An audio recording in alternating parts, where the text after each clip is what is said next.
All right, let's dive right in. Today, we're talking about something pretty unsettling, something based on Philip Zimbardo's famous work, The Lucifer Effect. And it all boils down to a single, terrifying question. Just how easy is it for a good person to do something truly evil? You know, we all like to think there's this big, bright line separating the good guys from the bad guys. But what if I told you that line isn't a concrete wall? What if it's more like a line drawn in the sand? And that's the core idea right there, from Zimbardo himself. That line isn't fixed. It's not stable. It can actually move, it can blur, and sometimes it can disappear altogether, depending on the situation you're in.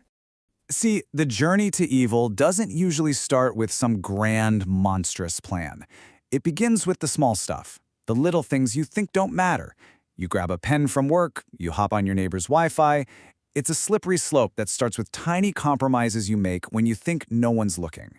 Okay, so let's see how this plays out in the real world. We're going to look at a story that is, frankly, both totally ordinary and absolutely terrifying. So this is Staff Sergeant Ivan Chip Frederick. And by all accounts, he was just a regular guy. Loved baseball, loved his country. He wasn't some monster, you know? He was the kind of person you'd pass on the street and not even notice. But then, he was put in charge of the night shift at Abu Ghraib prison in Iraq. And in that new situation, this normal, all-American guy, well, he transformed. He became the ringleader of prisoner abuse that horrified the entire world. So the question becomes, how on earth does that happen? Zimbardo's answer to that question is pretty radical. He says that most of the time, it's not who we are that dictates our actions, but where we are. The situation can be more powerful than the person. So you've got two totally different ways of looking at human nature. On one side, there's the dispositional view. That's the one we all prefer to believe, right? That our character is like a rock, solid and unchanging. But Zimbardo pushes us toward the situational view, this really unsettling idea that our character is actually more like that line in the sand, easily reshaped by the currents of our environment. And if you want proof, look no further than one of the most famous and disturbing studies ever done, the Milgram experiment. Basically, people were brought in and told by an authority figure in a lab coat to deliver electric shocks to another person every time they got an answer wrong. Now get this, the results were just staggering. A full 65% of normal people just like you and me, went all the way, delivering what they thought was a fatal 450-volt shock. Why? Not because they were evil sadists. It was simply because a man in a lab coat told them they had to. So, if the situation is that powerful, what are the actual ingredients? What's the recipe that can turn an ordinary person into someone capable of doing terrible things? While Zimbardo breaks it down for us. It's kind of like a four-step recipe for disaster. First, you have that blind obedience to authority we just saw. Second, you make people anonymous. You hide them behind a uniform or a mask so they lose their sense of self. Third, you dehumanize the victim, making them seem less than human. And finally, you use nice-sounding language to cover up what's really happening. And Zimbardo didn't just theorize about this, he put it to the test.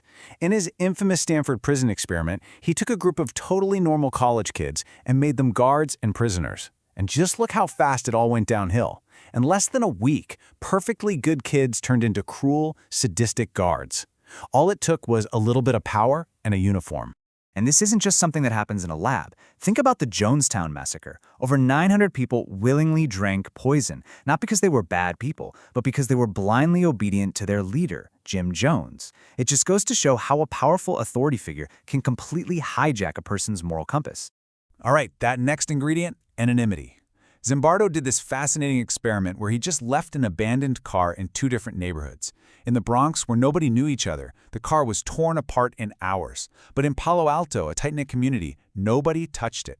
It's simple, really. When you feel anonymous, your sense of responsibility just plummets. And then there's maybe the scariest ingredient of all, dehumanization. The moment you stop seeing a person and start seeing a label, an animal, scum, vermin, it becomes shockingly easy to be cruel. One study even showed that people would give harsher punishments to a group they overheard being called animals. That language creates a distance, and that distance makes cruelty possible. Okay, I know, this all sounds incredibly dark and depressing. But here's the turn.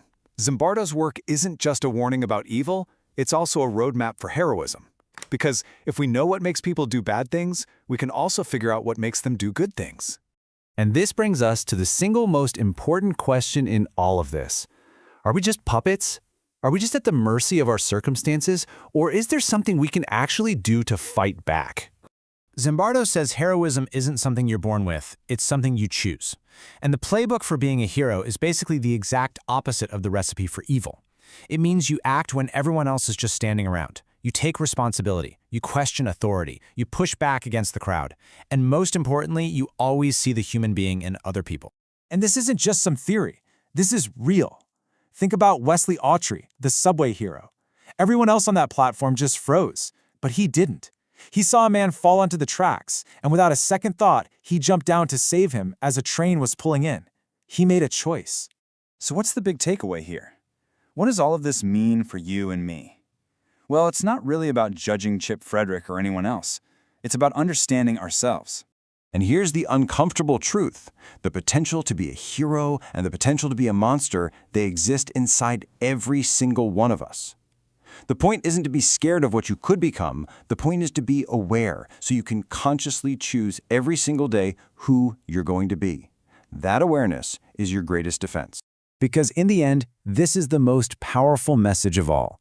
The situation doesn't get the final word. You do. Your real power isn't in controlling what happens to you, it's in controlling how you respond to it.